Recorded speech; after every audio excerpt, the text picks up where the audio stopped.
So, ich denke, wir sind bereit.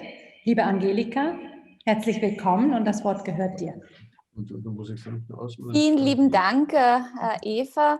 Einen ganz herzlichen Gruß an alle Teilnehmerinnen und Teilnehmer der heutigen Konferenz. Es ist Neuland für die FUEN, also diese Art der Veranstaltung online abzuhalten. Und ich muss auch vorweg von mir aus eine kleine Entschuldigung hier formulieren. Und zwar, ich habe schon bei vielen Konferenzen teilgenommen, aber ich habe noch nie online moderiert. Also ich hoffe, es wird nicht so fehlerhaft sein von meiner Seite. Kurz zu meiner Person. Mein Name ist Angelika Mlina und ich bin Österreicherin, Kärntner, Slowenin und mittlerweile auch slowenische Staatsbürgerin. Und in meiner Funktion als Vizepräsidentin der FUEN habe ich heute die Ehre, diese Veranstaltung zu moderieren. Die Veranstaltung findet statt in Zusammenarbeit mit der Kulturstiftung der Deutschen Vertriebenen für Wissenschaft und Forschung. Und wir haben die Themen auf 2 Tage verteilt. Heute und morgen finden jeweils Veranstaltungen zwischen 14 und 16 Uhr statt. Und damit gehen wir gleich in medias res. Und ich würde gerne unseren Präsidenten, Herrn Laurent Winze, Europaabgeordneten, einladen, seine Grußworte an uns zu richten. Laurent, dein Mikrofon. Vielen Dank, Angelika. Guten Tag, good afternoon. Jó napot kívánok. Dear Chairman Fogler, dear UN Special Rapporteur, Mr. Varenne, dear State Secretary Meyer, dear Mr. Koschik, distinguished guests and dear friends. On behalf of the FUEN, I warmly welcome you to the conference Minority Protection and Ethnic Group Rights in Central and Eastern Europe, organized together with the Cultural Foundation of German Experience. Mr. Koschik, Hartmut, it's a great initiative, and I thank you for the initiative to do this in a partnership between our 2 organizations. And I must say that I would like to thank you personally that in your case, dedication and support for the cause of the minorities does not stop with the political mandate or the political career, but it remains a lifetime commitment in your person. As you know, the FUEN, the Federal Union of European Nationalities, unites more than 100 member organizations from 35 EU countries. In 12 countries that make up Central and Eastern Europe, we have 44 member organizations. So if we look at the balance, 1/3 of our member organizations come from this region. Consequently, we believe it is important what is going on in the minority field in Central and Eastern Europe, and we are looking forward to sharing practical and political experiences in the field of minority protection. I would say still Central and Eastern Europe is the place where things happen in minority protection, be it in a positive or a negative perspective, and in the past decade. Today we will be discussing several topics. One is defining the term minority. Well, it is maybe the longest debate in this field. There is no universal term to refer to minorities, neither a universal approach. However, each international organization has its own definition, and here I would like to contribute with the FUEN's own definition, as the Article 2 of our FUEN statute states that an autochthonous national minority or ethnic group should be understood as a community that firstly lives concentrated or scattered on a state territory, secondly is of a smaller number than the rest of the state's population, thirdly that the members of which are citizens of that state, fourthly that the members of which have been resident in the area in question for generations, and finally that they are distinguishable from the state's other citizens by reason of their ethnic, linguistic, or cultural characteristics, and who wish to preserve these characteristics. I would say that recognition of a state regarding the minorities is the norm, usually in Europe, but I would say not the rule, since we know states that don't recognize the national minorities living on their territory, as it is the case of France or Greece today. Additionally, the conference will discuss the international legal anchoring of the protection of minorities. And here we must note that all the countries of Central and Eastern European region have signed and ratified the European Charter for Regional or Minority Languages and the Framework Convention for the Protection of National Minorities. In many of the cases, of course, it was a sort of external pressure because of the EU accession negotiations that had practically as part of the Copenhagen criteria the recognition of minority rights. However, as we will discuss during the second day of the conference, there are significant gaps between regulations on minority protection and their actual implementation in practice. And we will hear case studies highlighting, I hope, good practices, and they will also point out deficiencies in this matter. Consequently, it is important that we discuss the development of minority protection in Europe and urgent challenges in the course of the German EU Council presidency. You know, as an important development in the field of minority protection of Europe is the success of the FUENS coordinated minority SafePack initiative, which secured 1,123,422 signatures from EU citizens, including 1 million from the region itself, Central and Eastern Europe. Minority SafePack initiative is a set of 9 legislative proposals that aim to preserve linguistic and cultural diversity, that aims that the EU adopts measures, actions, and funding to really support the linguistic and cultural diversity. And of course, all this goes into the direction to establish the EU minority rights protection system. The public hearing on the European Parliament, the public hearing of the Minority SafePack initiative in the European Parliament that took place roughly 10 days ago on the 15th of October had an overwhelming and cross-party support. 3/4 of the members of the European Parliament present supported this initiative. There was a debate, of course, about the raison d'etre of the Council of Europe's protection system and the EU minority protection system, why it is needed to have both. And the representative of the Council of Europe, Mr. Harmo Lainio, Vice President of the Committee of Experts on the Charter, stated that Minority SafePack initiative is welcomed and necessary, but also complementary to initiative to protect and promote national minority languages in Europe. So indeed, all the EU institutions that were present in that hearing in the Parliament, the Fundamental Rights Agency, the European Economic and Social Committee, the European Committee of the Regions, spoke favorably about the initiative.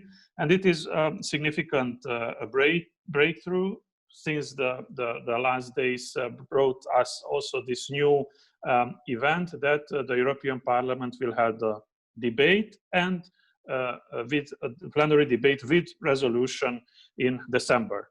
And the European Commission will have to decide by the 15th of January on the support. It was not easy because it is always a political fight when it comes at the level of the European Parliament, but I was happy to say that we managed to secure the support with the leadership of the European People's Party that I'm part of we brokered a deal with all the political groups, except unfortunately with the Socialists, to bring this debate with resolution. I strongly support that the German Bundestag also prepares a resolution to support the initiative. Several lands already took this initiative years back, land Schleswig-Holstein, for example, and we are really grateful for doing that, but also other lands in Germany were frontrunners in supporting the MSPI. I must praise the German Council presidency, which has made minority rights a priority sort of since improving the lives of Europe's Sinti and Roma has been made a central topic during the presidency. And we also have a part in the MSPI saying that approximating equality for stateless minorities such as Roma is a European goal in itself. Dear guests, with the generous support of the German Bundestag and the Federal Ministry of the Interior, over the next 2 days, we will have the opportunity to gain an overall picture on minority protection and ethnic group rights from the perspective of science, politics, theory, and practice. And for that, I hope we will have fruitful discussions, and I wish all the participants thought-provoking exchange of ideas, and I am looking forward to our discussion. Thank you very much. Vielen Dank, Herr Präsident. Vielen Dank, Laurent. Damit übergebe ich das Thank Wort. you, Mr. President. Thank you, Lawrence. I hand over to our co-organizer, the President Reinfried Vogler, please. Good afternoon, ladies and gentlemen, dear speakers. Good afternoon, Mr. Vince. Thank you very much for your words. It is the first event that we hold together on a subject of protection of minorities and ethnic groups' rights in Europe, a subject that is on top of the agenda. It is not new either. When you look into the past and you look back into history, you see again and again minorities which were prosecuted, which were displaced. The highest numbers here were reached certainly in the middle of the 20th century, after the development of the national states, during the formation of states, where there was not much respect for the existence of minorities in existing states. The development is known to all of us.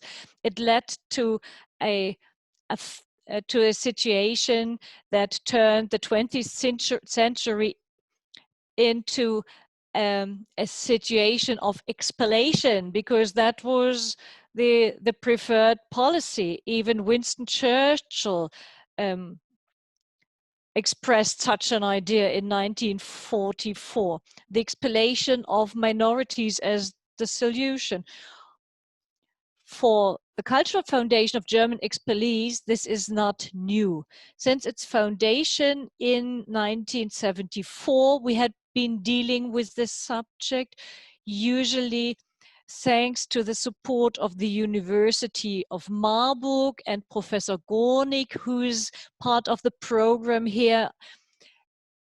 We organized quite a number of events, issued publications which became standardized publications in this field meanwhile.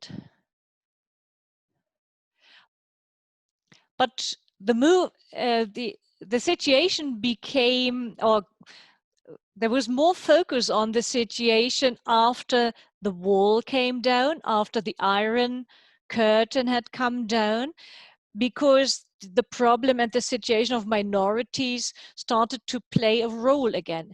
And when you look to the Middle East nowadays, you understand that lots of the wars and conflicts in that region are due to the fact that they fail to carry out or implement measures to protect minorities. Therefore, we welcome the opportunity to hold this conference here.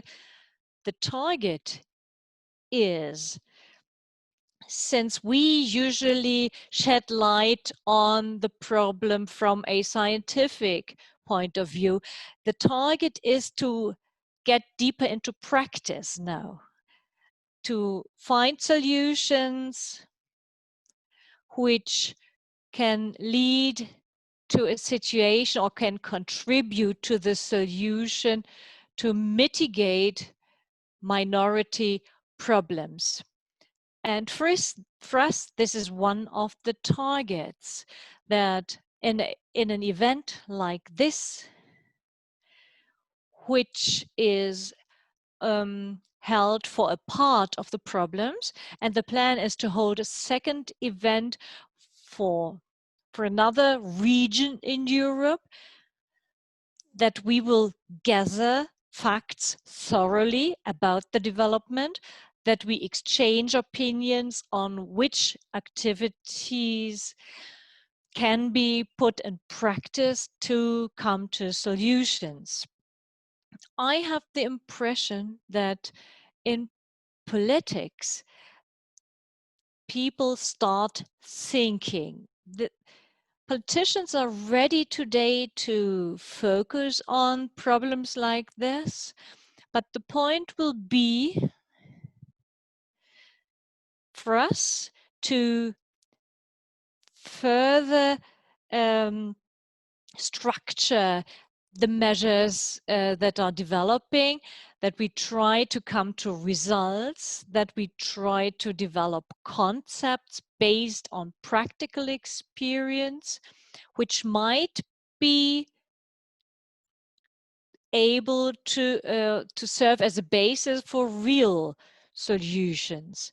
Therefore, I do hope that we will have intense discussions today and tomorrow, which will contribute to an expansion of the information scope, and that we will come to solutions that we can discuss here. I'd like to express my thanks for the two welcome addresses, one of Mr. Marcin, the State Secretary, the UN Special Rapporteur on Minorities Issues, and the Parliamentary State Secretary Stefan Mayer of the Federal Ministry of the Interior, which both underline that politicians are interested in our subject. And last but not least, I'd like to thank all the participants, the organizers, the hosts, the speakers, and I wish you a fruitful and successful conference. Thank you very much. Thank you, Mr. Vogler, for your greetings and for your readiness to work together with us. And I hope this will be the beginning of a fruitful collaboration in future. And you already mentioned the two more greeting speeches that we are going to have. We're going to have a video message by Stefan Mayer, the Parliamentary Undersecretary in the Federal Ministry of the Interior. Dear colleagues from the European Parliament, dear Laurent, dear Reinfried, ladies and gentlemen, I'm delighted to be personally present here, but also on behalf of the Federal Ministry of the Interior, Building and the Community, to pass the best regards to your conference for minority protection in Central and Eastern Europe. It would be much better to be there in person, to be able to meet in person on these 2 days. However, I would like to thank the organizers of this conference, FUN, and the Cultural Foundation of German Expellees, that despite these unfavorable framework conditions of corona pandemic, did not abstain from organizing and holding this conference in a virtual form. And I'm convinced that also in this conference, it will provide impetus in the sphere of minority protection and minority politics. In the 2 days to come, there will be a high quality expert and political debate on the development of minority protection in individual European countries, but also on the European level, and what is to be done in future in order to meet the justified claims and demands of national minorities in individual countries and on a European level. And I'm deeply convinced that through the past years, we have reached a lot, both on a national level and a European level.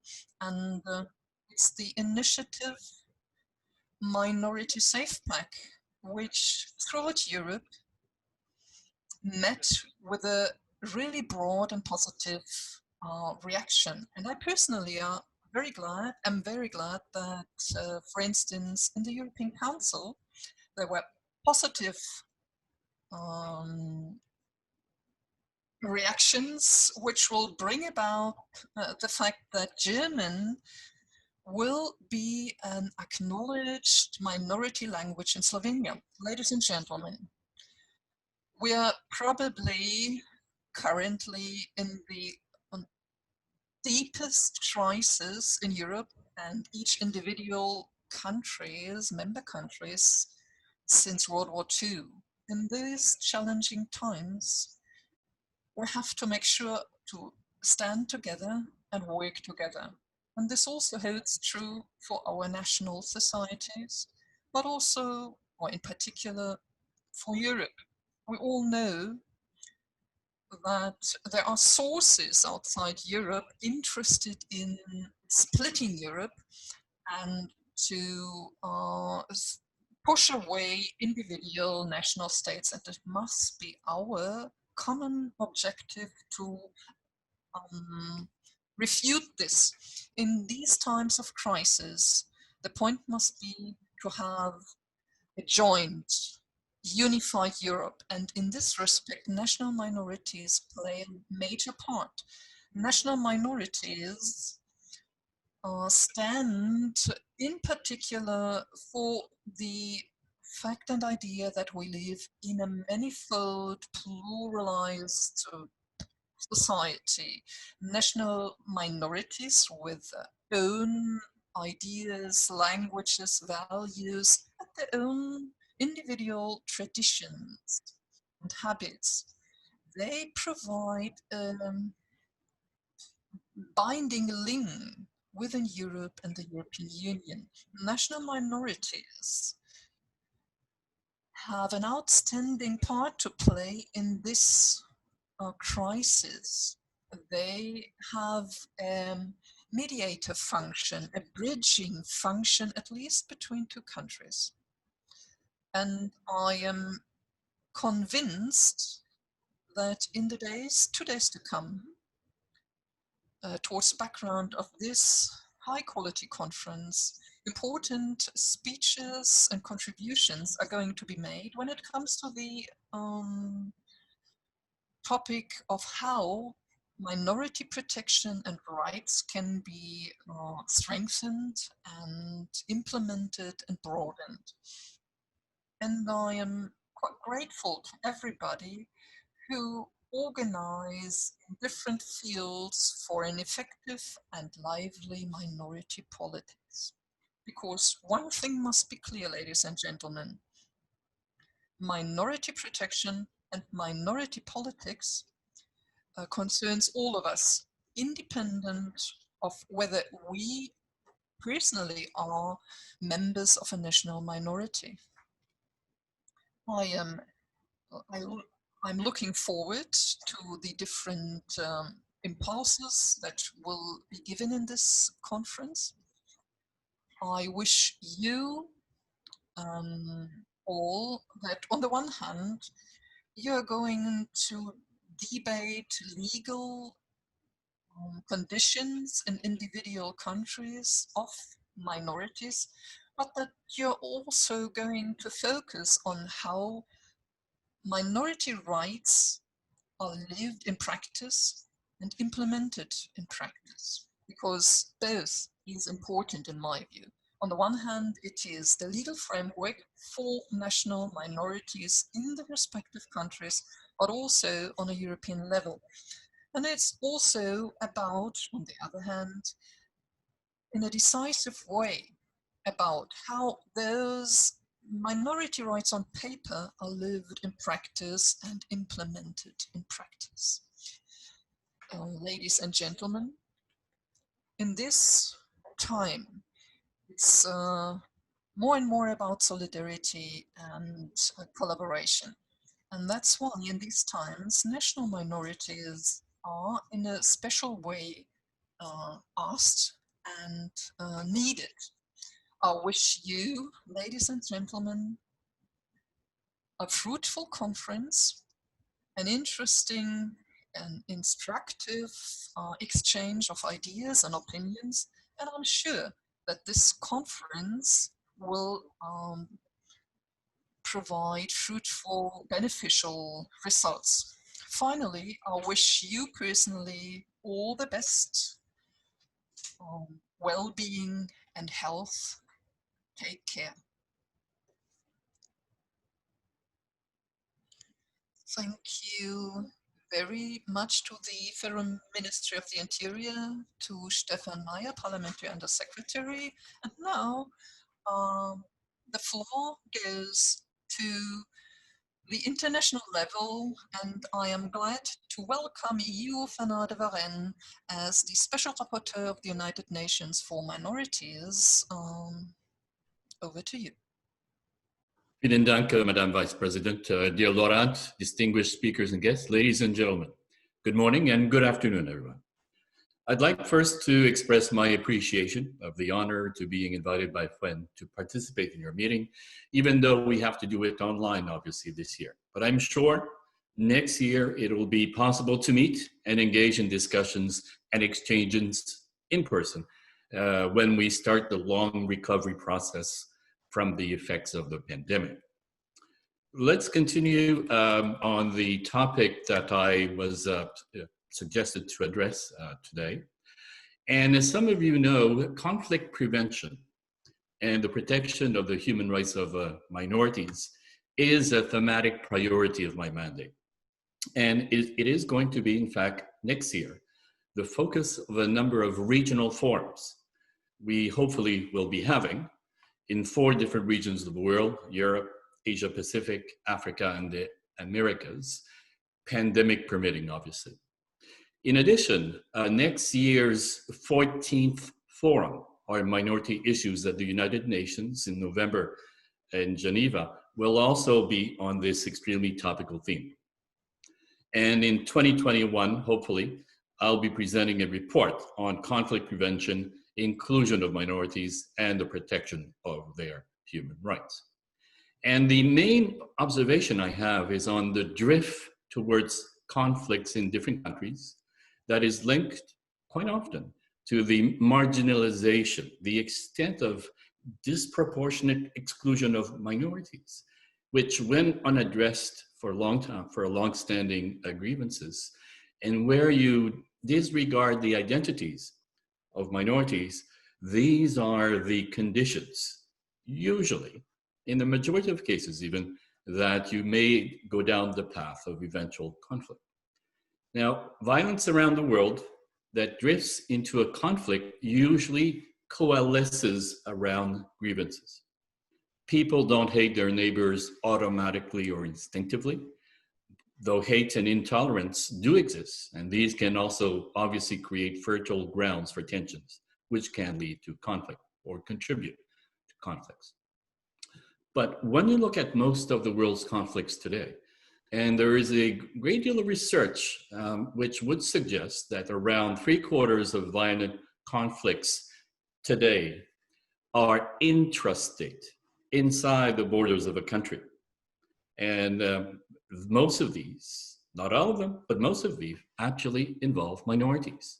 Usually minorities claiming exclusion and denigration, that their identity is threatened or ignored, or that they are excluded or discriminated in terms of, well, employment, education, economic development or opportunities, sometimes land and other resources. And even in some cases of violence and conflict, we are seeing claims that minorities feel that they're not able to fully participate in and contribute to public matters in their country. And in a sense, if the state does not reflect the reality of society on the ground, and governments are perceived as mainly or only supporting the country's dominant majority or ethnic group, where you even have situations, perhaps, where a government tries to make a minority, quote, unquote, disappear, well, honestly, you have the typical background where people feel left out, marginalized, and not represented. And these are the conditions we often find in areas of conflicts. Essentially, what you're dealing with quite often is inequality, but inequality along ethnic, religious, or linguistic lines against minority communities. These are the conditions that breed resentment, frustration sometimes, anger, and potentially conflict. Although, once again, I want to react to one comment I also heard in a previous conference, that poverty itself, and this is an important point, it's not poverty itself that leads to conflict. It is when everyone is not treated equally that you have the main conditions of conflict.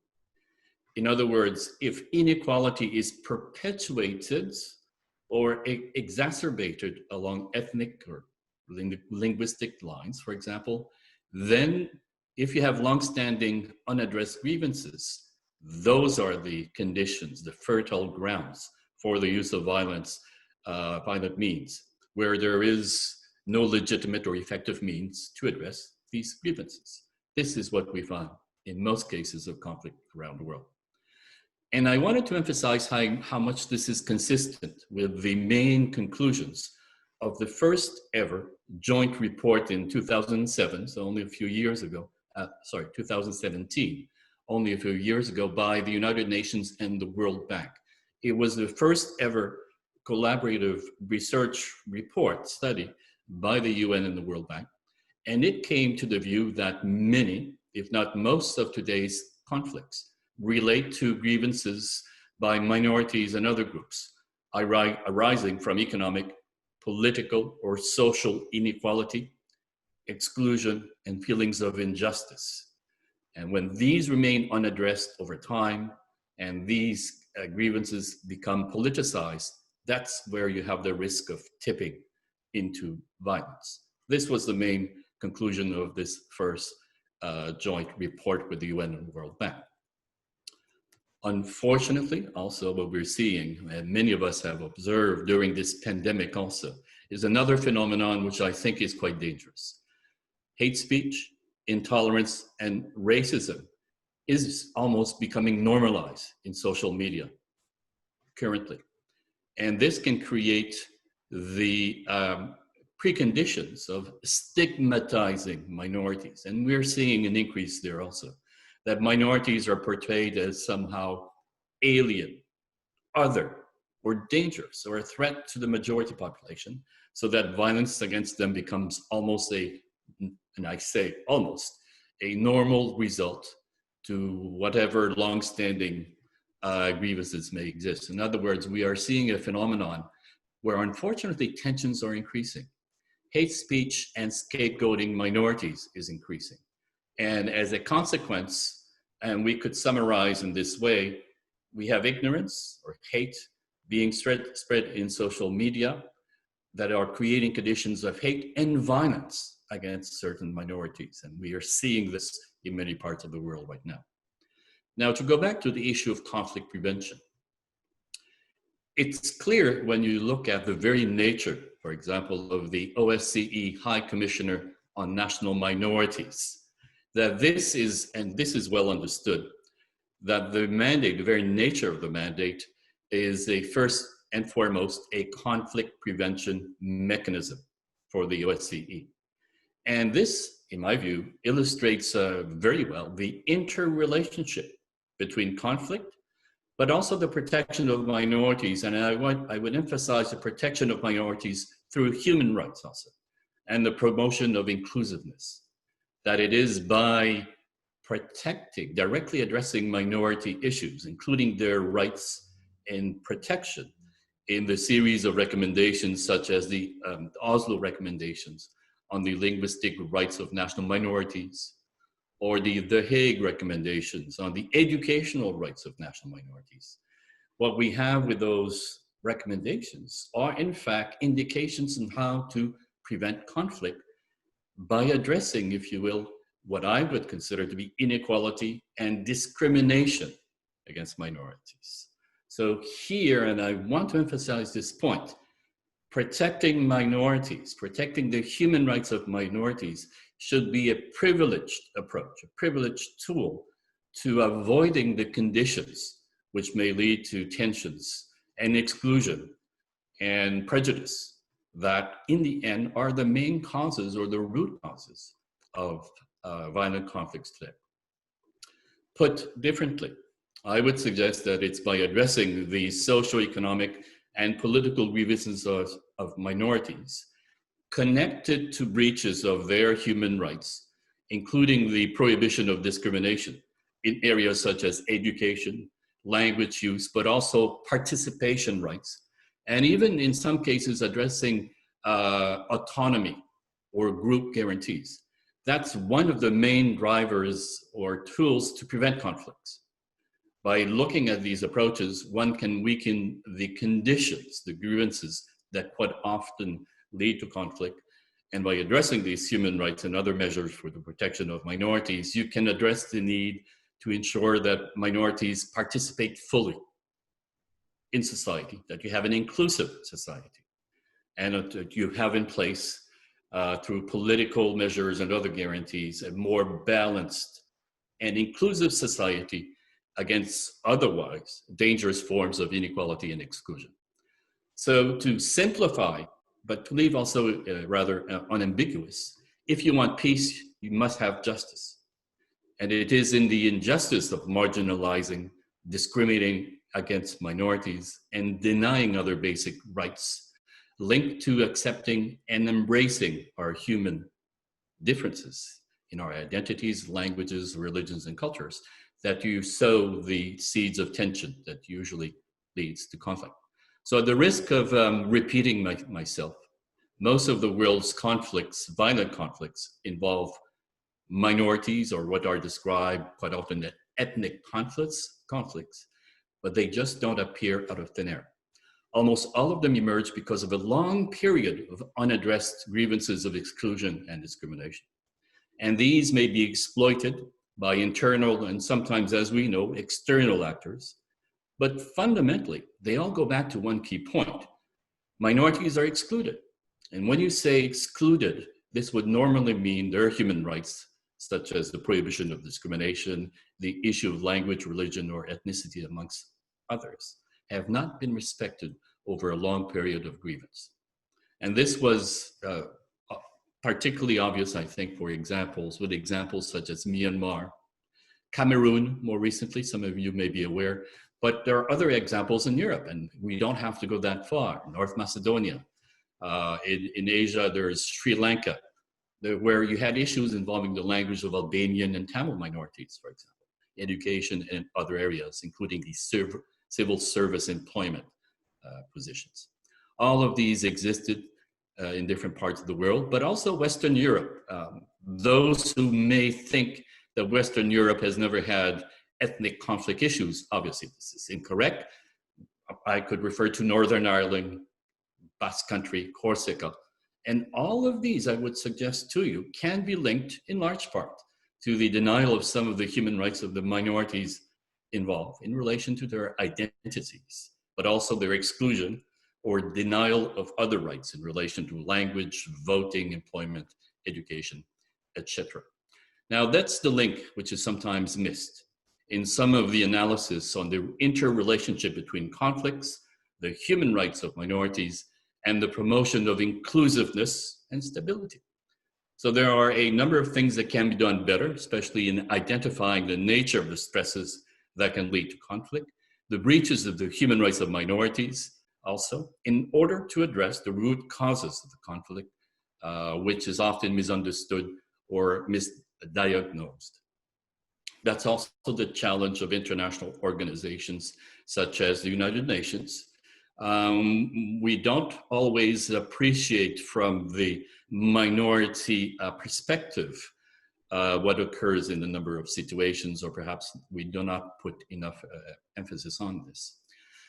I'd like to close by saying or reacting to some of the explanations from Laurent on the concept of a minority, very briefly. At the international level, as a matter of fact, I should say, on Friday, just a few days ago, I presented my annual report to the United Nations General Assembly in New York. And the reports referred to, I conducted a study that referred to what are national or ethnic, religious, and linguistic minorities in international human rights law, which applies, by the way, to all European states, I think. Just to mention one important difference or dimension at the United Nations, different from how the concept is understood in Europe. We have 4 categories of minorities, whereas in Europe, you tend to refer mainly to national minorities. We at the United Nations, and as part of my mandate, recognize national minorities, but also 3 other distinct categories: ethnic, religious, and linguistic. And the 4 categories of minorities are not considered identical, as I explained at the United Nations General Assembly on Friday. We have 4 distinct categories, and there's significance in these different categories. National minority is not necessarily identical to the other 3, and this is a difference from the approach usually understood and adopted in Europe. Speaking of time, and I need to speak about time, mine is up. So I would like to express my thanks once again to FUE for the impressive efforts you have made over the decades, including especially most recently on the Minority Safe Back initiative. Congratulations on that. And a lot of happy returns on it. So to everyone, again, my best wishes for your continuing efforts and fruitful discussions for your meeting. And please stay safe and healthy. Merci. Dankeschön.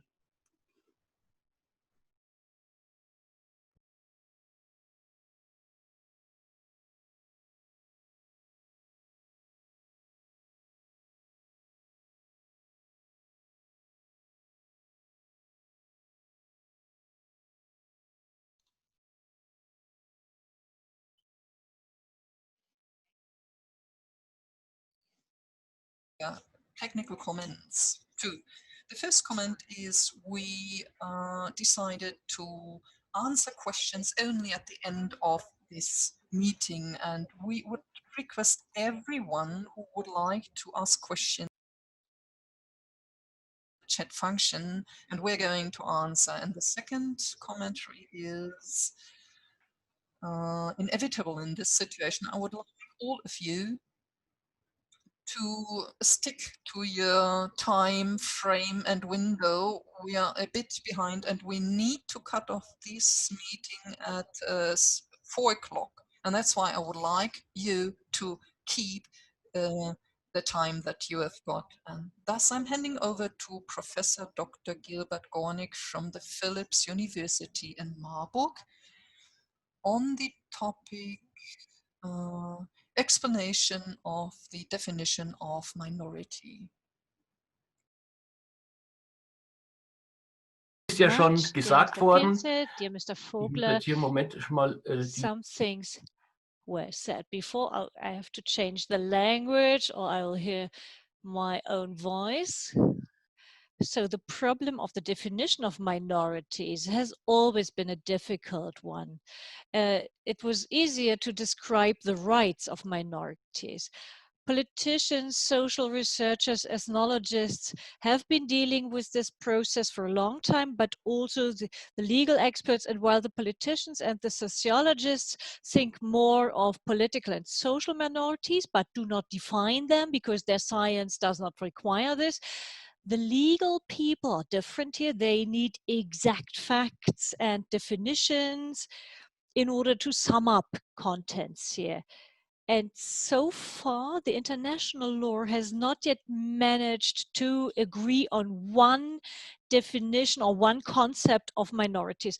Although since about 250 years ago, when you look at the Vienna Final Resolution in 1815, protection of minorities has always been an issue, but ideas differed, were not clear enough, not concrete enough, or not desired.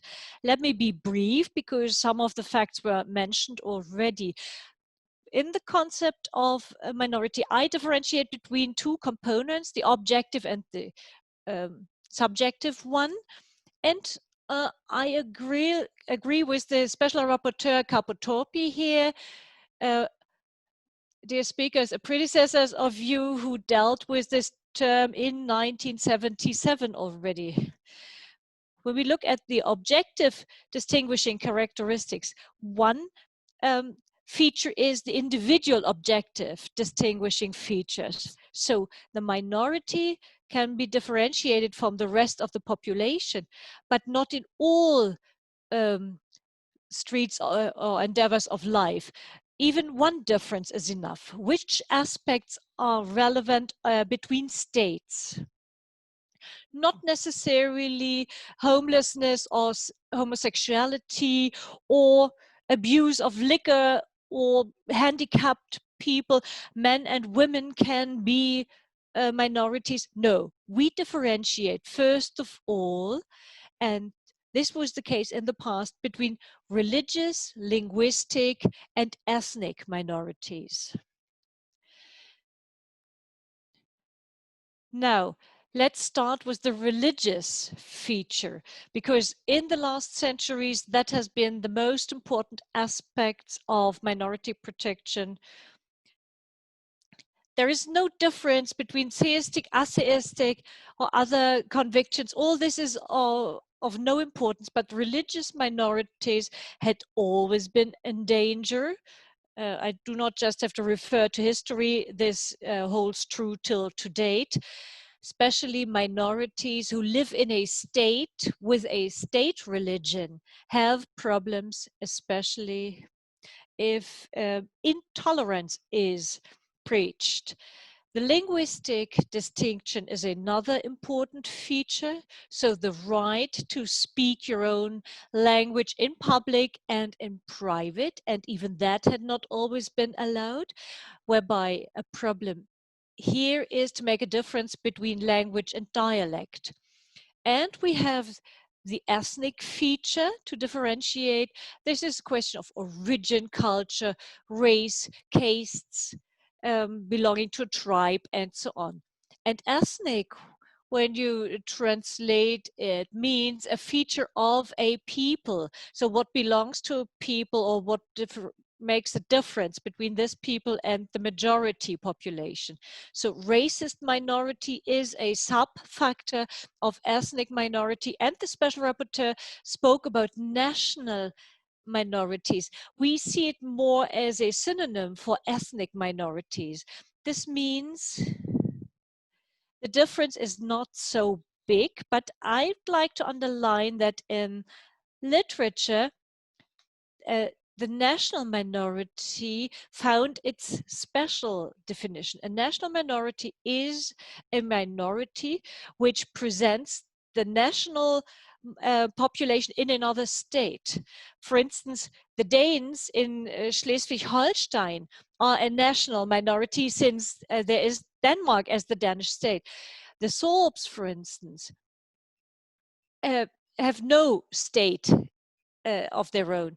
So this is a particularity. Apart from that, there is not much difference between the ethnic minorities. So the European Framework Charter speaks of national minorities without defining this term.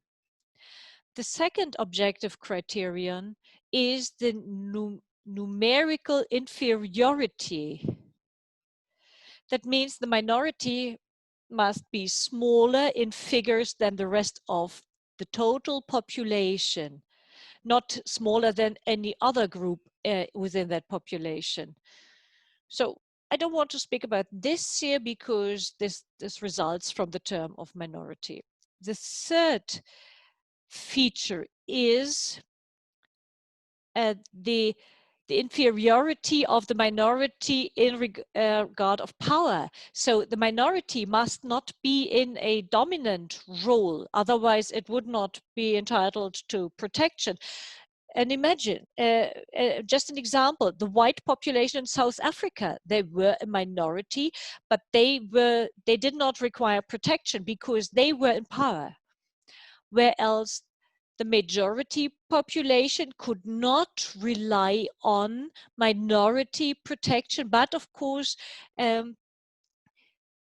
on to the right of determination of the peoples. And another question is the question whether the nationality belonging to one state plays a special role. Citizenship, basis for citizenship was the Article 27 of the International Covenant on Civil and Political Rights. And from this, they derived that protection of minorities applies to all kinds of minorities because other than in Article 25, they do not speak of their own citizens. And Article 2 of this International Covenant on Civil and Political Rights, all people, all groups shall enjoy the protection of minorities. But this can hardly be implemented today. On the one hand, we have numerous attempts to define this in the UN, where the citizenship of the members of a certain group is of importance. So these people must have the citizenship of the state where they live. Secondly, we could come up with the argument that in international law and in national law, there's always an alien legislation. So there is usually a system of regulations that focus also on aliens. The whole national and international law would lose importance and would be replaced by minority protection. And nowadays, minority protection would lose importance if all groups in a country would enjoy minority protection. We learned in Germany that even in the case of small and mid-sized cities, we have up to 200 minority groups.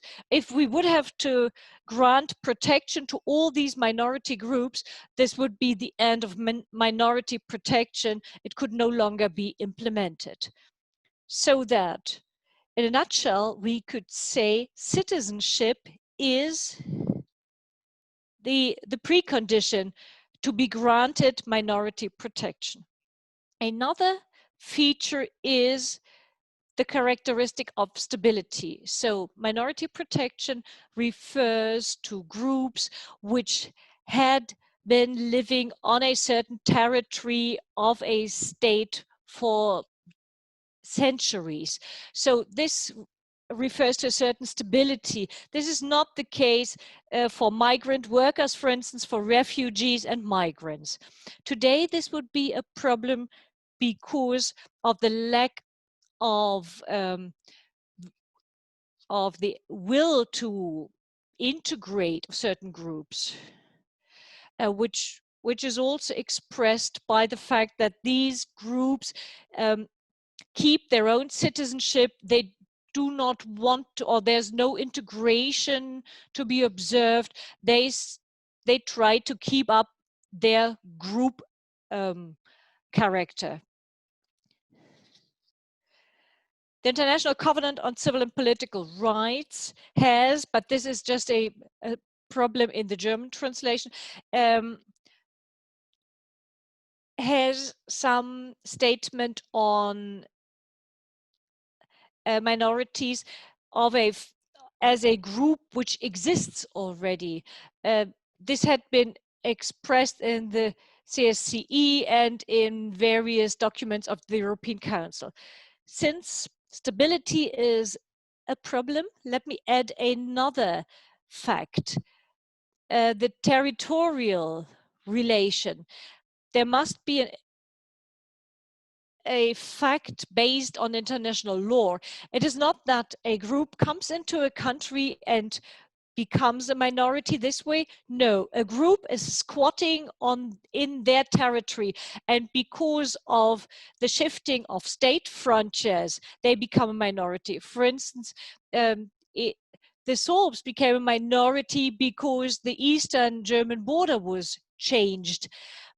But a minority cannot be created by entering a state and putting them in a better situation than the native population. No, the precondition is a territory-related international law case. Other criteria also mentioned, but fail to gain importance in the debate. So far on the objective criteria. Now let's come to the two subjective criteria. One is the feeling of belonging. What is the importance of a minority if nobody has a sense or feeling of belonging? There must be an individual commitment to belong to a certain group. There must be the feeling of a certain identity based on an individual desire, not on absolute desire. This individual feeling of belonging must not be forced onto a group by a state, but the state should not keep people from committing to a group. Individually, everybody has the right to feel committed to a group or to withdraw from a community or a minority. So this is just subjective, and the state should step aside here. And the last point of the subjective criteria is the feeling of solidarity. There must be a will to protect that identity, to promote them. So origin, language, a religion, if you want, to keep all these features. And this feeling of belonging exists collectively. Ladies and gentlemen, I hope I could stick to my 10 minutes. Summing up, I would say we have objective components, we have subjective components, and to differentiate between aliens seems very important for me in our times. Thank you very much. Thank you very much, Professor Gornick. This was quite comprehensive, but very much to the point. And I'd like to thank you very much for this. And it was very clear. Thank you very much. So I hand over to Professor Peter Hilpold of the Innsbruck University, Austria. I hope you're online.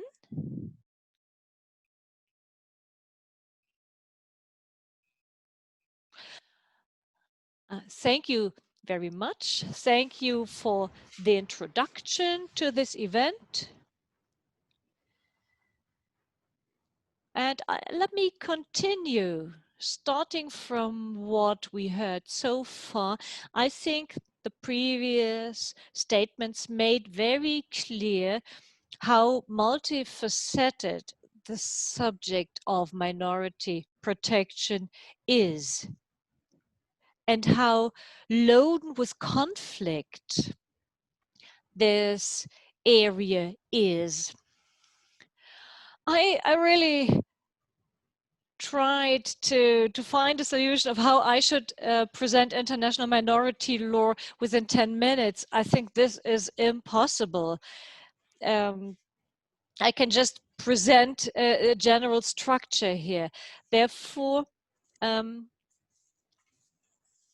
let me try to utter some basic ideas to characterize the international minority law. And starting from this, I think some of the disputed questions come closer to a solution.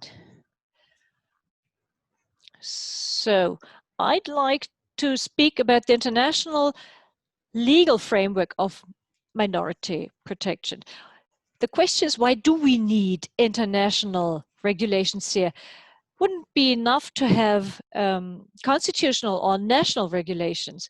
The past showed that this is not sufficient.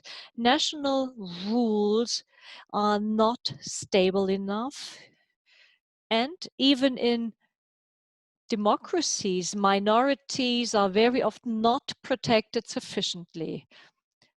The majority very often tends to push minorities to the side based on a simply formulated democratic idea, which is very often put on the same level like the protection of minorities, could be put aside.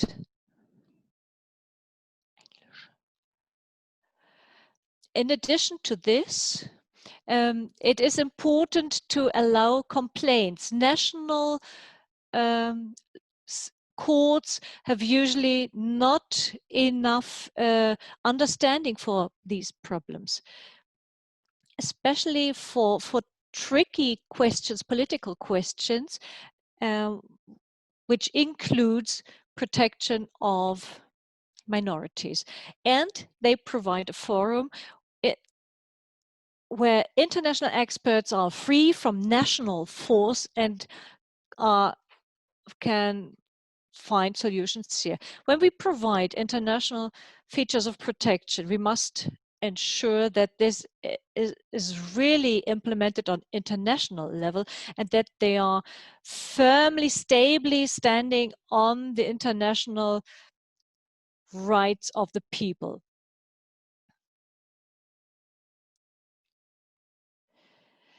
When we look back into the past, we had a very efficient, a highly developed law for the minority protection at the times of the International Alliance.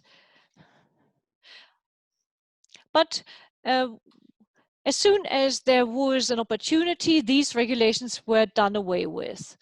So this was a negative experience. And we understood that what we need is an international norm, an international standard as a mechanism of protection. And this is what happened after 1945.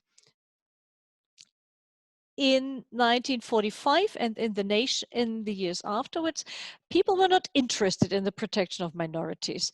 They said, if there's a general system that protects humanity, the protection of minorities would not matter anymore.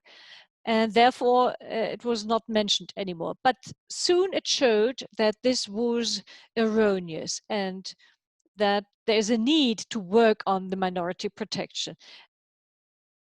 And this was done in Pact 2, which contains Article 27, which was mentioned today already, and which at first sight protects against discrimination. But as time went by, you saw that there was more to Article 27. This took years because the pact came into force 10 years later, and the real practice started in 1977. Later on, things developed quickly. There are even opportunities to file complaints. And also in front of the Committee for Human Rights, and they dealt with minority rights and developed an extensive legislation which help us to clarify lots of details to protect minorities. And as we heard already, a wider concept of minority was developed, which includes aliens, which had been criticized. Protection of minorities was developed further. There was a working group for minorities, which provided the basis, the foundations, they were replaced by another group for minority questions since 2007. And since 2005, there has been a UN expert for minority affairs. The minority issue was further developed on a regional level. And here, the CEE OSCE must be mentioned, and of course the EU Council. In the framework of the OSCE, the minority question, which had been mentioned before, became a subject of security. Efficient protection of minorities is very often a decisive tool to solve international conflicts. At the same time, we must be aware that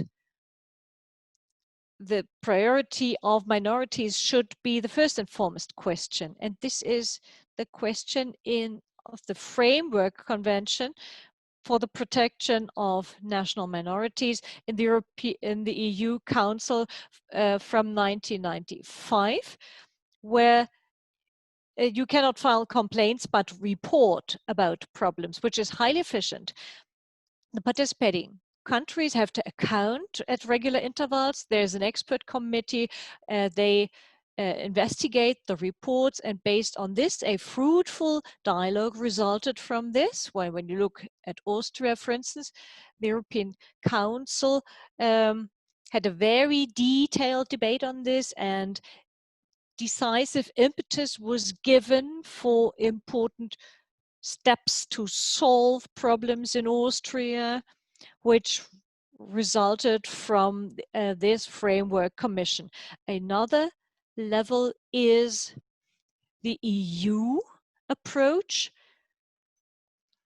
which first turned a blind eye to minorities, but more and more in international relations and also internally, they asked questions about minority. Since Lisbon, minority protection is part of the EU dialogue. So we see that in the second half of the 20th century, many things happened, things developed in this respect. And I think it is important when we look at minority protection from the international legal point of view, we must always be aware that minority protection is not a privilege or a special right of certain groups, because this approach failed. Once minority protection should survive, it must be part of the system. This is how we understand minority protection, as part of the general human rights. And this makes it easier to come to a definition. Therefore, this makes the question of definition a relative one. Professor Gornick pointed this out quite clearly, that groups which became minorities against their own will because state frontiers were moved must be able to enjoy maximum protection. And we can derive general principles from the legislation here, which can be generally used and which can be used to protect human rights. And this approach is also maintained by the European Council. So in the context of the protection of national minorities, there's a more differentiated approach in view of certain situations. Non-nationals can enjoy protection here, especially when we talk about the Sinti and Roma. It is the mainly discriminated group in Europe. So I'm running out of time. I think I had the opportunity to say some basic things on the subject, but I think this is a central approach. As we see, minority protection is part of the general protection of human rights, and based on this foundation, it's part of the system of human rights of the United Nations and must not be put in question. Thank you very much. Thank you very much, Professor Hilpold. I'm sorry that we can't give you more time, because these are the central topics in my former life, so to speak. I was working in international law, and I am glad to listen to your presentations. I thank you very much for your detailed and nevertheless understandable presentation. And let me add one more thing to Professor Hilpert. As an Austrian from Canton, Slovenia, we as members of ethnic groups, of course, definitely consider the anchoring of minority protection in international law inevitable. It is a must. So I can just underline what you said. So let me get to our next item on the agenda. And I'm really asking all of the speakers once more to stick to their time frames.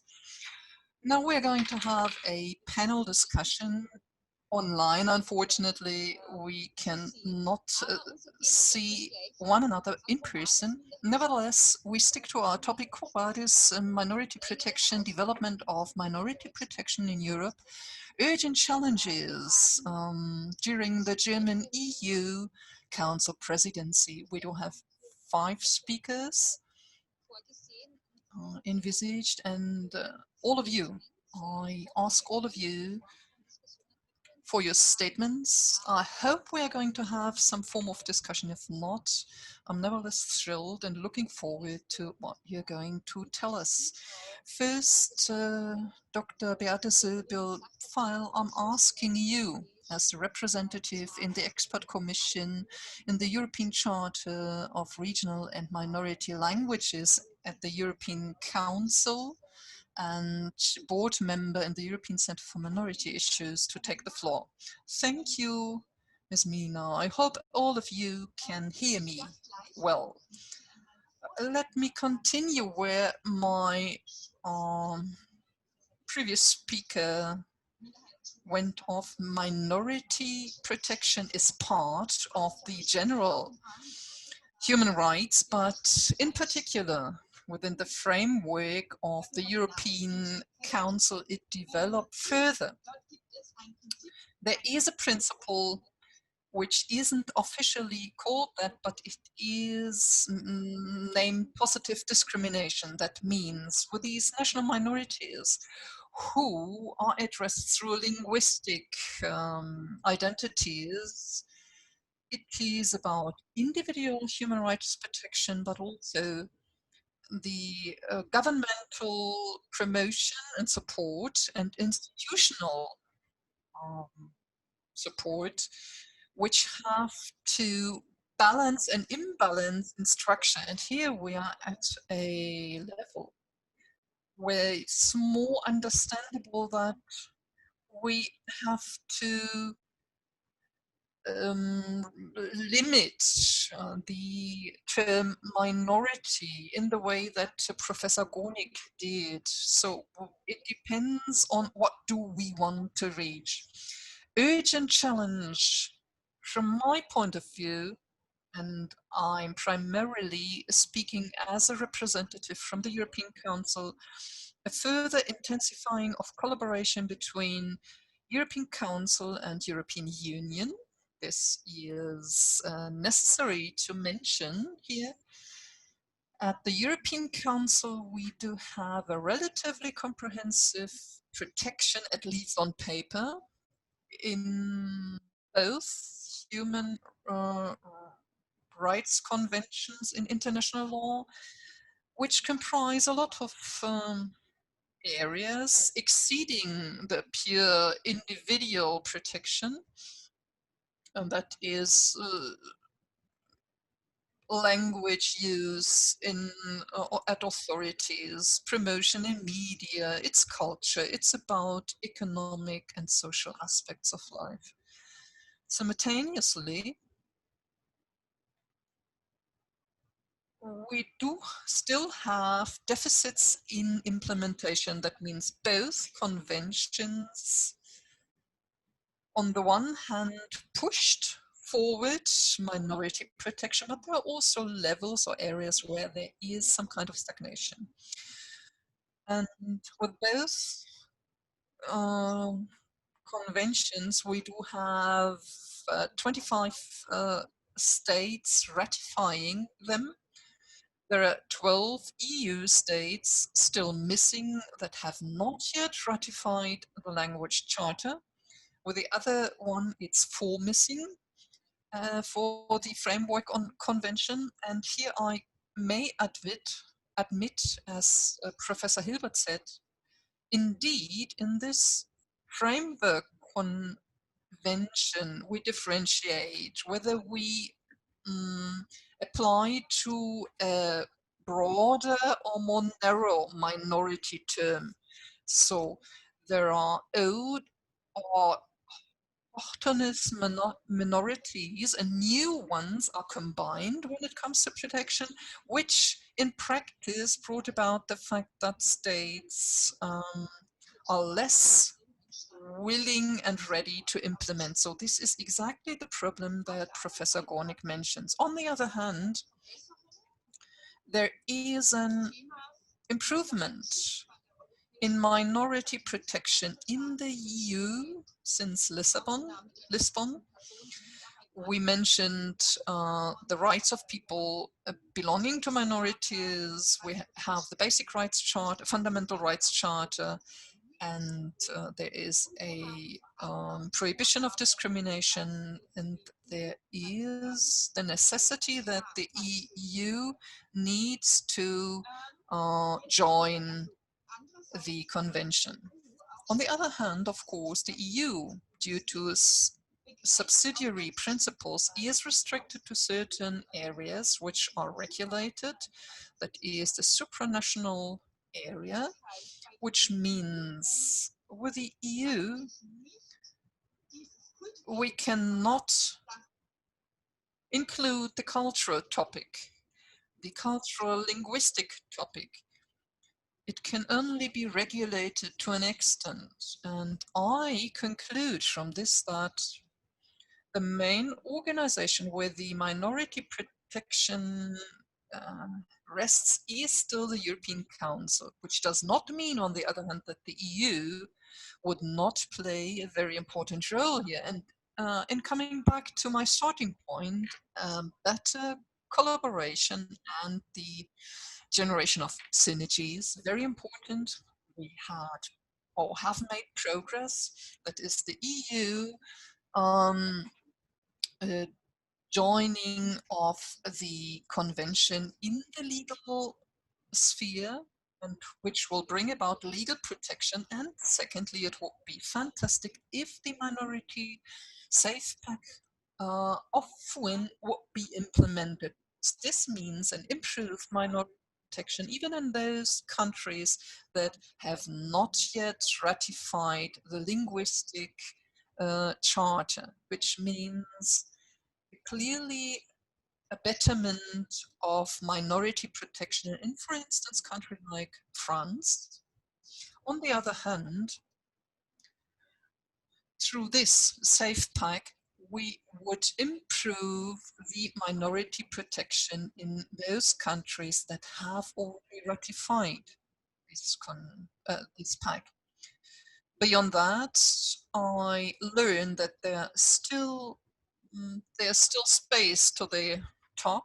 The EU, with its new competences, may contribute to make more countries and states ratify this convention, that the recommendations by the European Council will be implemented. And additionally, there is this idea, because we were talking about the German background, but it holds true for other countries and their minorities. We state from a European Council view that lots of minorities, due to their minoreness and structure, are not able to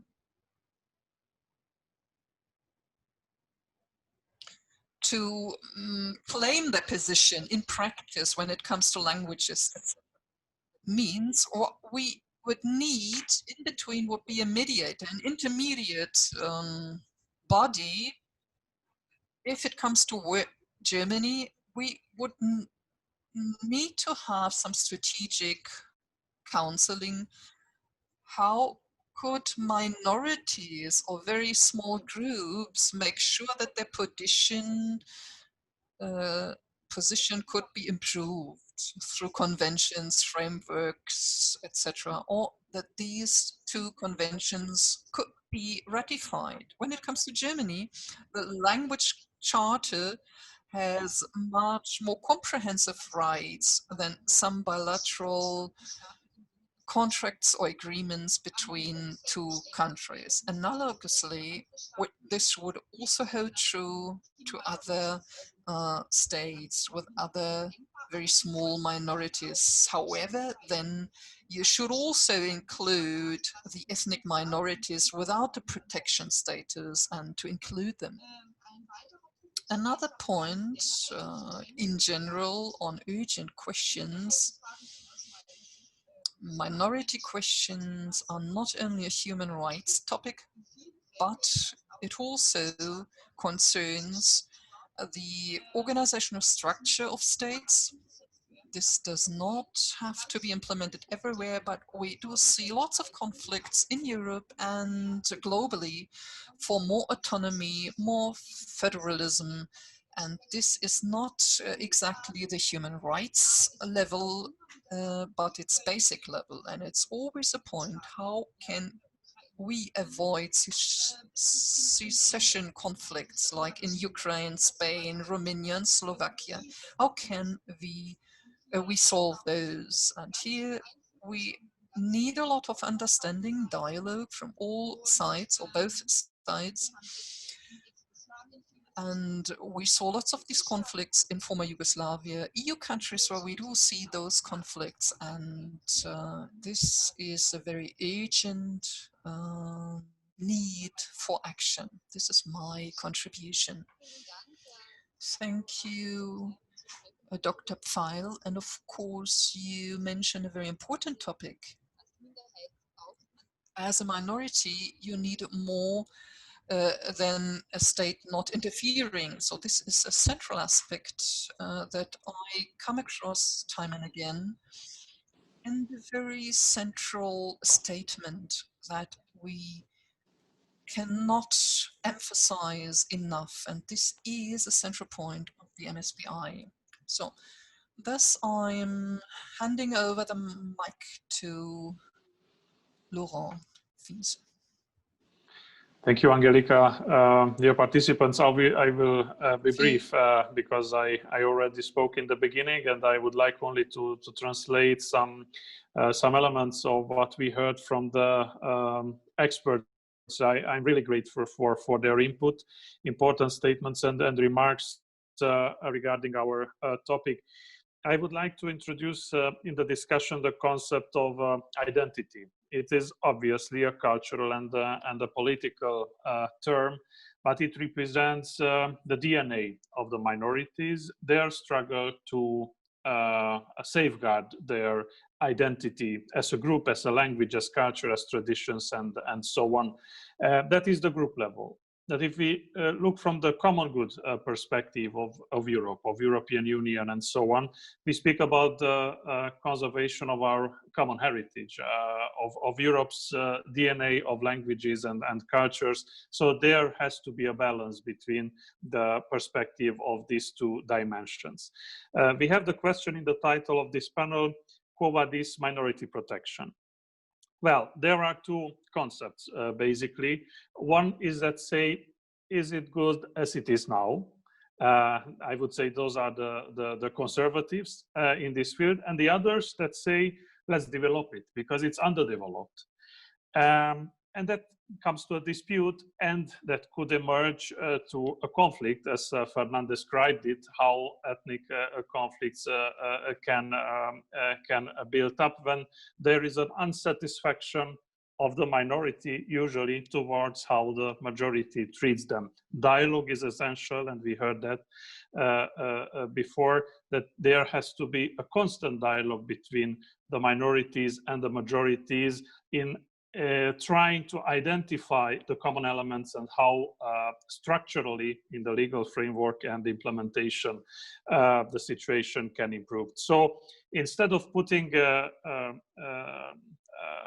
good as it is and the need for development in contradiction, I would say that minority protection is always a process.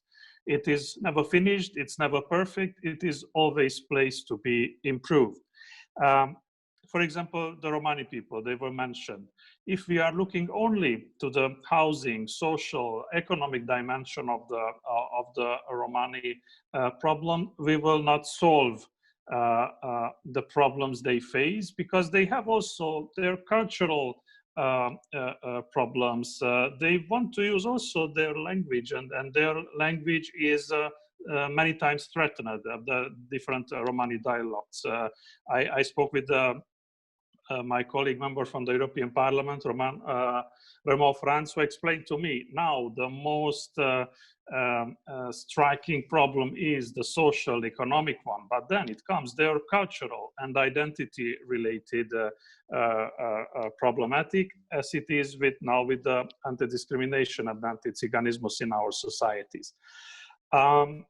So this development of minority rights can be a constructive one or can be a destructive one. It's constructive when the dialogue is there, and deconstructive is when the majority refuses constantly to have the debate, to be open. I think it was important in a regulation, from a regulation perspective, the debate that has taken place at the level of the Council of Europe. And for the translators, I would like to say Council of Europe is one thing, the European Council is a different institution. But this debate was on the Council of Europe's level of how the Charter or the Framework Convention should have its scope, not only the national minorities, but in a broader sense, all the minorities, migrant groups, and so on. And I think that that debate ended in a conclusion that it is better to preserve the scope of the two legal instruments, and they should target only the national minorities. Otherwise, concepts like own education system or education and minority tongue and so on would be really jeopardized in the detriment of the existing national minorities. There was a discrimination directive. The EU tries to hide behind this directive and saying, actually, we are protecting minorities. But when we enter into details, we discovered that actually this anti-discrimination directive does not include the ethnic dimension. It has the religious, it has the other type, the race, and so on. But exactly the ethnic component, which for us is the most important, is not present yet. So there is really a lot to do at the EU level to include national minorities, not only as a motto, united in diversity and so on, but to put some action, put some measure, put some funding in this concept.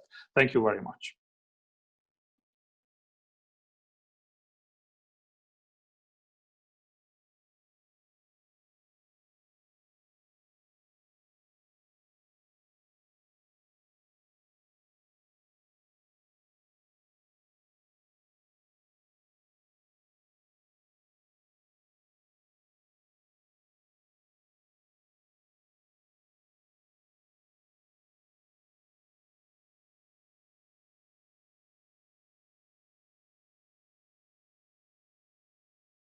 Oh, I'm sorry I spoke English. I'm very sorry. This was not the idea. They told me not to change the language. So, okay, let me continue in German, and I hand over the mic to Hartmut Koschig, former member of the German Parliament and the parliamentary undersecretary and the federal government commissioner for matters related to ethnic German resettlers and national minorities. Yeah, a lot of things of importance were said already, and I would like to continue from there and to lift it to a political level. Why do I consider it important to use all possibilities of the Minority Safe Pack initiative? And it reached all those levels, Council and EU. Why is it so important to politically implement this initiative? On the one hand, it's about European requirement to itself. We want to be a Europe of citizens, a Europe of democracy, a Europe of the universal human rights protection of their citizens or its citizens. And apart from all the other things that are already there, we need to have firm, secure, safe parts of minority protection. Because to hide behind the discrimination prohibition is not being proactive in minority protection. Minority politics includes to help people to preserve their language, identity, culture, to live it consciously, and not just to be tolerated with their ideas. It's the full acceptance and equality that is required. And this needs to provide support instruments. And these are partly guaranteed to some of the minorities, but we do not have any supporting tools at the European level. And those which are there, for instance, the cohesion fund, are not meant to be for special measures of preserving identity, for preserving languages, etc. And that's why it is about the improvement of the European politics close to its citizens, but also the requirement to shape something and bring it to the outside. We listened or learned from Mr. De Varenne that 3/4 to 80% of international conflicts are based on unsolved minority issues. And that's why the European Union, if it has this will to implement and shape, it has to be an example in order to be able to participate in solving international conflicts. And one last idea, I think that Germany has to play an important part, not only because of the Council presidency, but as the largest member state of the European Union. And that's why I am grateful that we have successful efforts through the German parliament to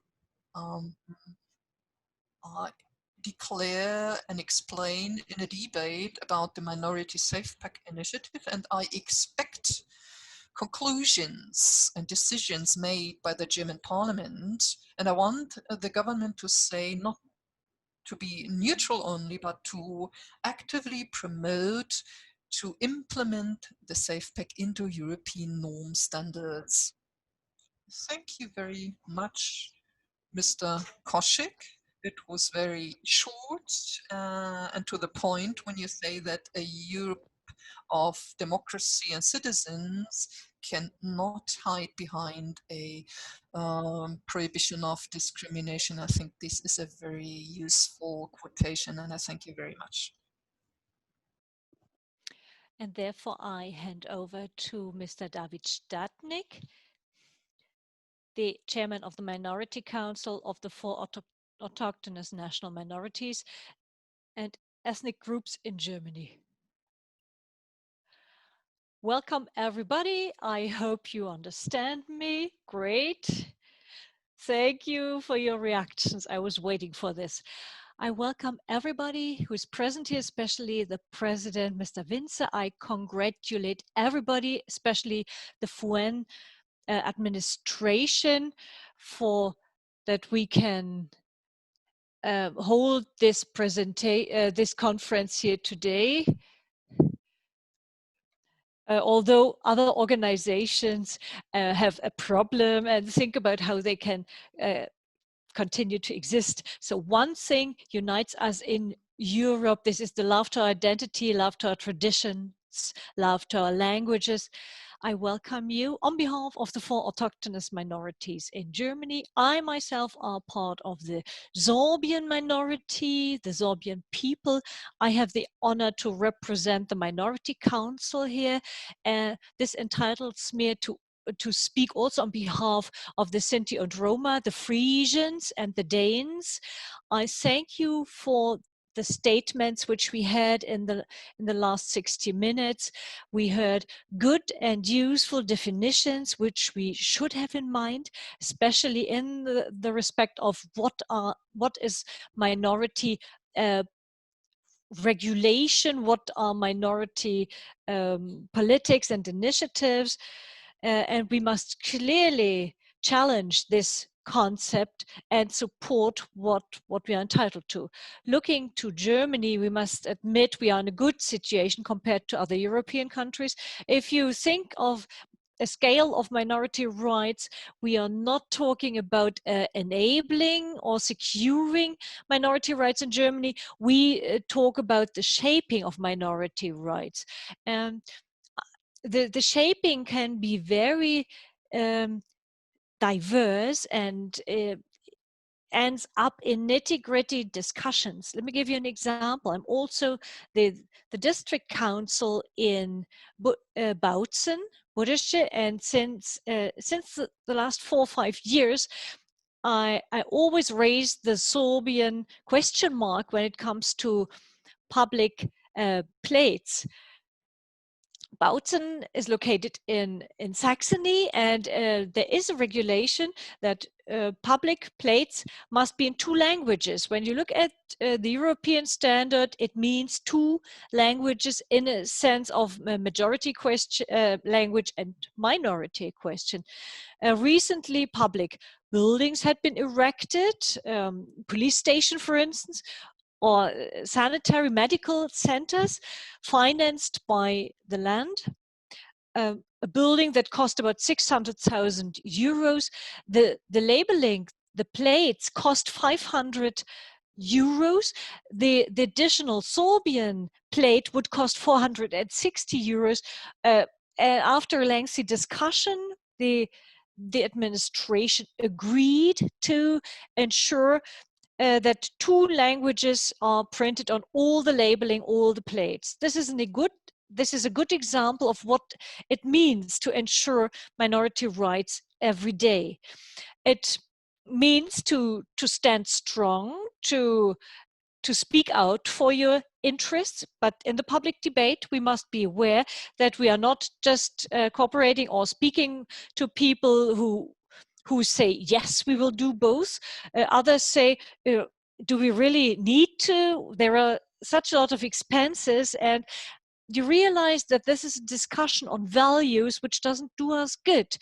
And you find yourself in discussions which are really paralyzing in the society. This brings me to a second aspect, which is important, which is strong when it comes to the Sinti and Roma, the question of the level of participation, the question of, are we part of the society?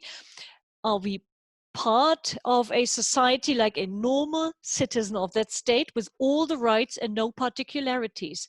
And the second thing is, are we part of that state despite the particular features, or are we part of a society despite this? In Germany, there is the belief, the erroneous belief in a national state. That means everybody is equal in Germany, but in practice, this is completely different. I experience it every day again, that those who are tough with us in discussions in the public media, for instance, or in the social media, have a minority background very often, thus kind of fighting themselves. And it is important to go against this. A state, what can a state do? I think legal framework is one thing. This is important. We have experts here, and I'm glad to see experts here in this round. But it is also important to create framework conditions and to make best use of framework conditions. An example, in Germany, measure packages were passed. Brandenburg, Saxony, and Schleswig-Holstein, these are the three federal states with minorities. In Saxony, for instance, there was the package to enable the Sorbian language, and the legislator did not just say what they want to do. Very often it was promotion. An interesting measure was Sorbisch Ja klar. This is an initiative where you are always praised again and again for the fact that Sorbian is part of the society and that it belongs to it. And they try to push this in public media, in social media. There are websites, there's merchandising, where we realize that we make progress in the society, that we are raising awareness. Very often we realize that minorities is a special subject, an expert subject for the minorities and for the political experts. And it should be different. It should be a wide subject of the society, so that it does not happen that people say Danes, Frisians, Sorbs, Sinti and Roma, yeah, they existed, they used to exist in Germany, but I'm not aware of them anymore. Everybody should be aware of the existence of minorities. And when it comes to shaping the reality, many things had been implemented, and one aspect is very important. This is the internal political aspect of the minorities. The state must make sure to ensure the homogeneousness and heterogeneity of a people, that they respect that. I can guide the promotion of a minority in a way that I accept everything, every opinion, which leads to the fact that we split a minority and there is no clear direction anymore. That means the state should provide clear, legally based definitions. We see this in Saxony, in Schleswig-Holstein, in Brandenburg. In Saxony and in Brandenburg, there are councils for Sorbian affairs in the parliaments. This is a clear indicator and a clear tool to interfere with the parliamentary routine. And the Domovina, which I'm representing here, we are acknowledged as the representative of Sorbian interests. And this enables us to communicate disputed subjects, and we know that there is a majority supporting us. Nothing is worse than a state that says divide et impera, because this does not allow you to stand up for your cause. So far on what I wanted to say, I'm looking forward to the discussion. thank you very much, Mr. Stutnik. I fully underline what you said. And what you said last, how important the legal framework is, how important it is that a state creates this so that the majority population cannot play the game of divide et impera. That means the ethnic group needs some democratic legitimation because these are the rules of the game where we move within the European Union. And this is what we also support in Austria. And just to give you a funny comment, because you said the national state Germany and that you see the confrontation to the relatively aggressive discussion and that some of these people have a migrant background. I had to laugh, you know. We had an election campaign in Austria and somebody from Vienna asked me how I felt as a woman with Slovenian origin in Vienna. I found it funny. I said, I do not feel like a person with a migrant background, but this brings together so many aspects. So this brings me to our last speaker, Mr. Bernhard Geider, the speaker of the Working Group of German Minorities within the FUEN, chairman of the Association of German Social Cultural Societies in Poland. This is not so easy to be the last one here and not to repeat things. Let me come back to the subject of the panel discussion, Quo Vadis minority protection. Where are we going to? So, despite everything we achieved on various levels, be it country level, European level, we still need a breakthrough when it comes to minority legislation. I'm quite aware of this. I come from a minority which had been actively discriminated over decades. The German minority in Poland had been discriminated uninterruptedly until 1989. It was discrimination of various versions until 89, 90, but still what remained was the language discrimination. Now we are in a democratic world, not just in Europe, but also in the European Union. And we are living in a country which ratified the European Language Charter. And I look at you, Mrs. Pfeil, because despite the ratification in 2009, we have this so-called third monitoring process. The two earlier ones both said that Poland has the obligation, of course, to that Poland did not fulfill the charter as regards education, school education for minorities.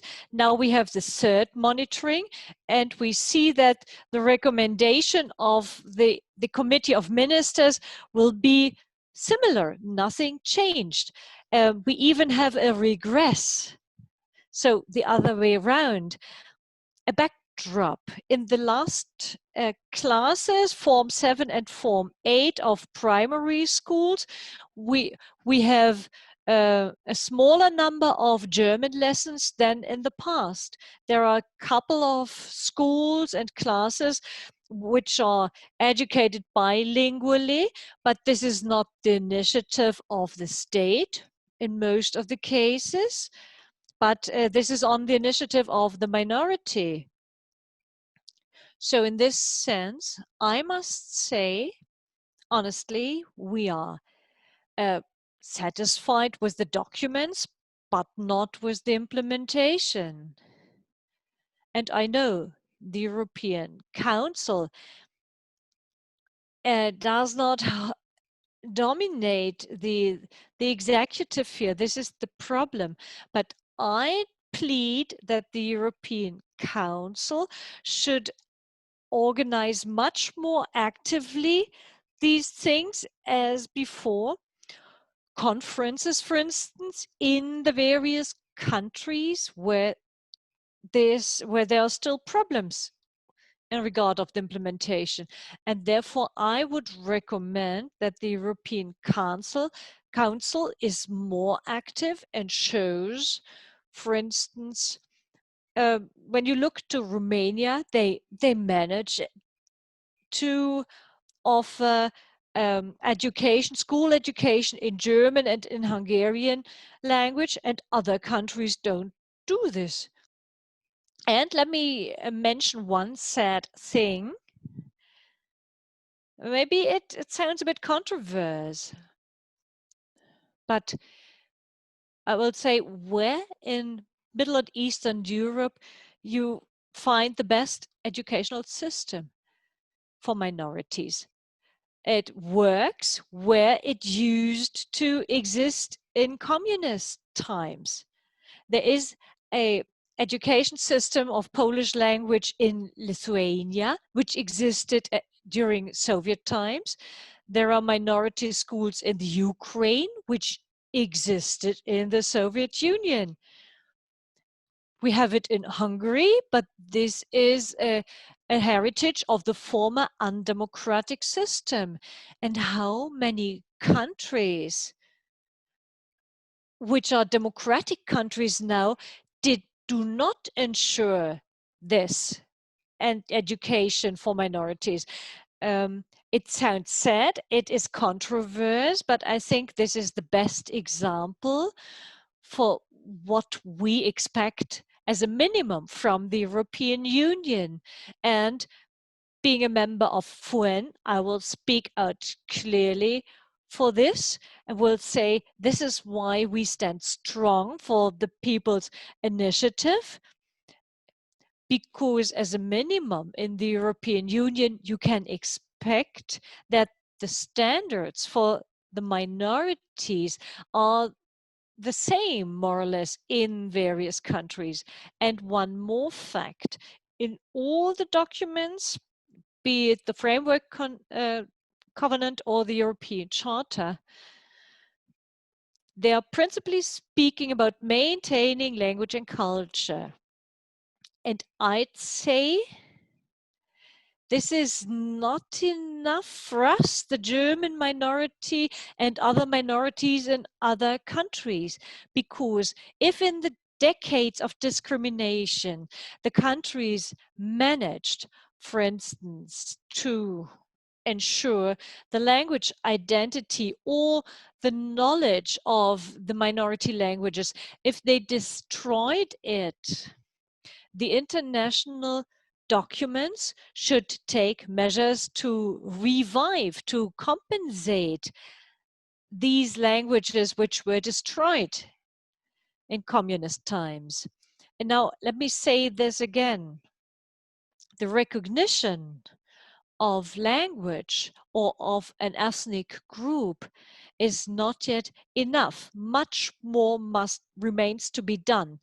Of course, it starts with recognizing an ethnic group, and therefore I am very happy that friends from Slovenia, the Germans in Slovenia, are on a way maybe to be recognized. This is what we expect, and I must say the European Council in their last statements expressed itself clearly here in favor of it, and this is positive. So let me say this again. Still, despite good documents, we need a breakthrough.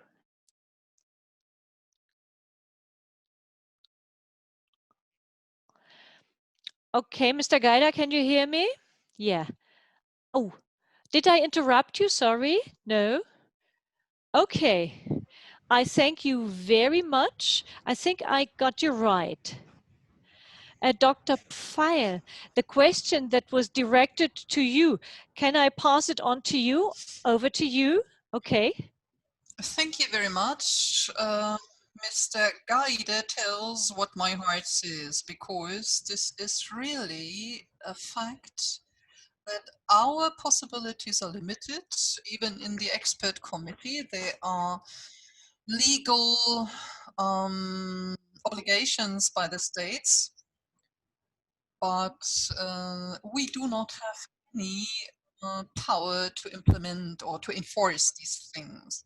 It would be extremely necessary to have these follow-up conferences so that we review all these things, whether all the recommendations are being implemented with the respective country and the minorities or speakers of languages. There are often problems of capacities on the side of the European Council, and it's only possible if the states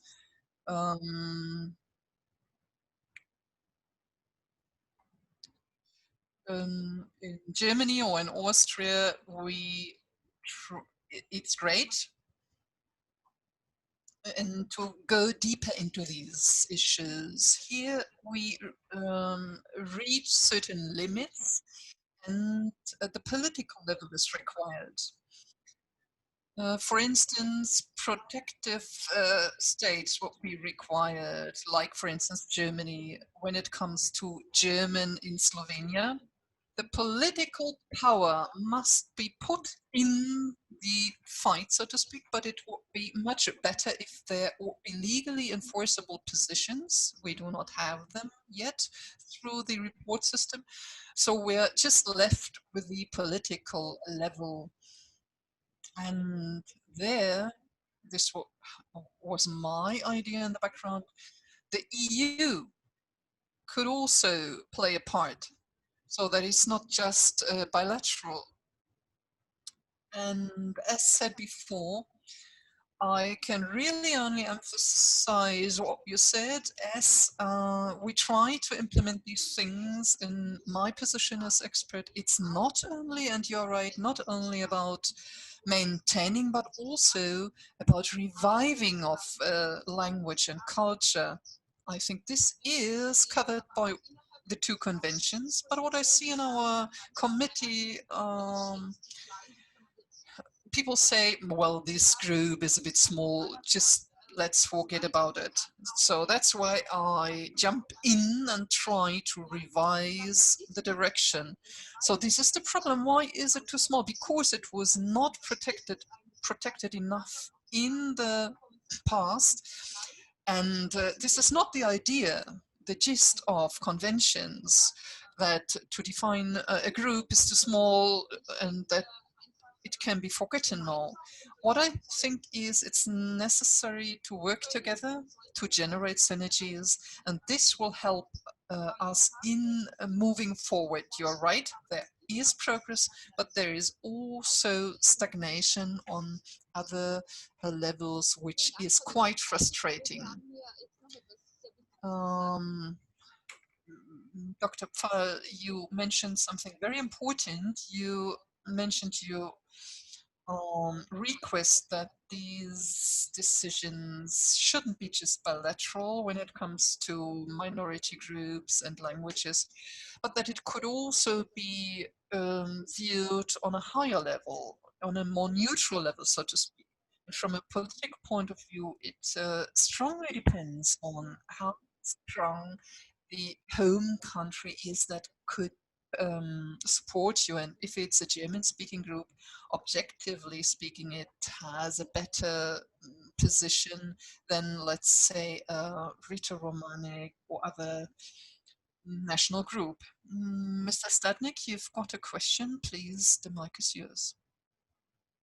I wouldn't say it's a question. I would just like to support what Dr. Pfeil said. We do have a problem in the final effect. If, given there is a European standard system, which is viewed to be recommendative only, and it always depends on how it is implemented in the countries. And we quickly realize, and here we come back to Professor Geider, Quo Vadis, where do we go? The minority safe pack is quite right in this direction. The entire protective system does not help if the national states say it's just a recommendation we do not have to implement. And you're quite right, completely right, Dr. Pfeil. The smaller the minority, the more important it is. And it's more delicate because when we talk about the Sorbs, we speak about roughly 60,000 people, speakers, maybe 15,000. And I try to explain we do have numerous problems. Two are outstanding and being discussed currently, and we are more or less the same with Mr. Geider, that is language and maintenance or protection of language. In education, we lack teachers, educators, and when it lacks there, it does not depend on the number of students if you do not have any teachers. So this requires a clear approach. We need to see that measures in existence are not sufficient, and that's why we are currently talking about the second way of education, where we win over teachers that are teachers already but need to learn the Sorbian language. And the second example that Mr. Geider rightly pointed to, it's about structural change. Lignite is going, and what is going to happen? There is a lot of money being provided in the upcoming 20 years, and it was clear to us, and I'm thankful to all kinds of support by FUN and like Mr. Koschik, that a structural change for a society is not only the question of jobs, etc., but also of society. And here we have to make up with losses. Industrialization brought about minimization of language here, and this needs to be revived and taken into account. We are mentioned in the law, we have to deliver, but I want to underline, if there is a minority, if a country wants to support a minority, this is not just for good weather politics, it's Europe, it includes the Eastern European countries where we can afford these things. We are not in a third world. It's not the money, it's a question of will, and this cannot be coupled with size. Minority might be two, maybe only one. If I remember Stinat from Slovenia, it's not with you. Maybe it's with the Croats. So it was interesting. We are one village and we want to continue to live as a village. If they want to do this, this is their right. And Mr. Hilport and Mr. Gornik mentioned those definitions. Thank you very much. What a great final conclusion. We are at the end of our event. And I thank you very much for all of your discipline here. And I thank all speakers for the really expert knowledge that you shared with us. This was a really, really good event, and I want to thank everyone, you, Mr. Reinfried Vogler, for the cooperation and the co-organizer of this event. I think we like to do things that we try to do as politicians, because we are accused of living in silos. You have the academic world here, and on the other side there is the practical world of members of national minorities and ethnic groups fighting for the rights every day, and then there is politics on the other side, and it's not easy to combine both, and communication will linguistic communication, how we understand one another isn't easy all the time, how to interpret concepts. And when we talk about, as we did today, Quo Vadis, minority protection, I think, of course, I'm a lawyer and in international law, but I really think that we need to have equal concepts. That is, on the one hand, development of minority protection on international law level, and then the practical implementation that can be verified with the development of minorities. So I think today's event was a contribution exactly to this target or aim. So I thank you very much and conclude this event. I would like you to have a good day and see you tomorrow, hopefully, to our next event with a similar topic. Thank you very much and goodbye.